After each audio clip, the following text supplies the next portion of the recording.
29শে August ছিল বিদ্রোহী কবি কাজী নজরুল ইসলামের প্রয়াণ দিবস। বাগনানের কফি হাউসে এই প্রয়াণ দিবস উদযাপন করল বিশিষ্ট গুণী ব্যক্তিবর্গ। সম্প্রতি নজরুলের প্রতিবাদী গান বিকৃত হচ্ছে এই প্রশ্নের সংগঠনের পক্ষ থেকে বিশিষ্ট সাহিত্যিক ব্যক্তিত্ব চন্দ্রনাথ বসু ও কোহেলিকার আয়োজনে এই কফি হাউস থেকেই অঙ্গীকার করা হয় তার গানকে বিকৃত করা যাবে না। আমরা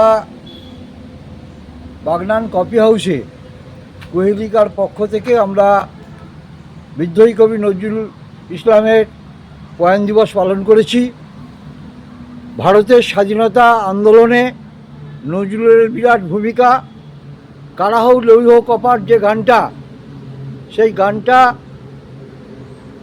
যখন শিয়ার দাস জেলে ছিলেন তার স্ত্রী বাসন্তী দেবীর অনুরোধে এই গানটা লেখা হয়েছিল। এই গানটাকে নিয়ে অনেক বিকৃত করেছিল। আমরা তার প্রতিবাদে রাস্তায় নেমেছিলাম। আমাদের এই ভারতবর্ষ রবীন্দ্র নজরুলকে নিয়ে এর যদি কেউ বিকৃত করে, এদেরকে যদি ভোলানোর চেষ্টা হয়, আমরা তার প্রতিবাদে আবার রাস্তায় নামবো। আজ প্রয়াণ দিবসে এই কথা জানালাম।